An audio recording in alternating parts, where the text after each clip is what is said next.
तुम्ही या चॅनलवर नवीन असाल तर सबस्क्राइब करा, तसेच लाईक आणि शेअर नक्की करा। सोलापूर शहर मध्य मतदारसंघाच्या विकास कामांसाठी सौ मुबीना मुलाणी यांचा पुढाकार। शिवसेनेच्या नेत्या सौ मुबीना मुलाणी यांनी घेतली आमदार शहाजी बापू पाटील यांची भेट। सध्या महाराष्ट्रभर विधानसभा निवडणुकीचे वातावरण चांगलेच तापू लागले आहे। अशामध्ये आपल्याला मतदारसंघात इच्छुक असलेले अनेक उमेदवार आपापल्या मतदारसंघात कार्यरत असताना दिसतात।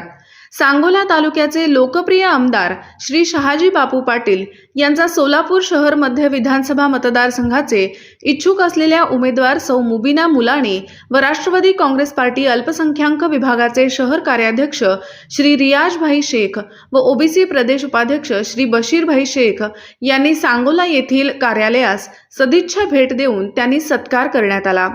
सोलापूर जिल्ह्यातील शिवसेनेचे एकमेव असलेले सांगोला मतदारसंघाचे आमदार शहाजी बापू पाटील यांचे आगामी निवडणुकीच्या पार्श्वभूमीवर सोलापूर जिल्ह्याच्या वरती विशेष लक्ष ठेवून आहेत।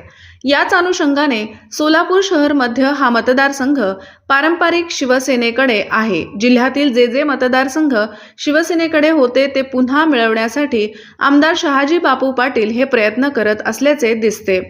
यामुळे शिवसेनेच्या नेत्या सौ मुबीना मुलाणी या सोलापूर शहर मध्य विधानसभा मतदारसंघातून इच्छुक आहेत। त्या पार्श्वभूमीवर तशी तयारी देखील करीत आहेत। त्या संदर्भात शिवसेनेच्या नेत्या सौ मुबीना मुलाणी यांच्याशी संपर्क साधला असता सौ मुबीना मुलाणी म्हणाल्या की महाराष्ट्रात युतीचे सरकार आहे। राज्यातील सर्वांगीण विकास करण्यासाठी मुख्यमंत्री एकनाथ शिंदे कटिबद्ध आहेत। तसेच सोलापूर जिल्ह्यातील अनेक मतदारसंघात रखडलेला विकास कामे पूर्ण व्हावेत यासाठी आम्ही प्रयत्न करत आहोत। तसेच सोलापूर शहर मध्य मतदारसंघातील विविध विकास कामांसंदर्भात आमदार शहाजी बापू पाटील यांच्याशी चर्चा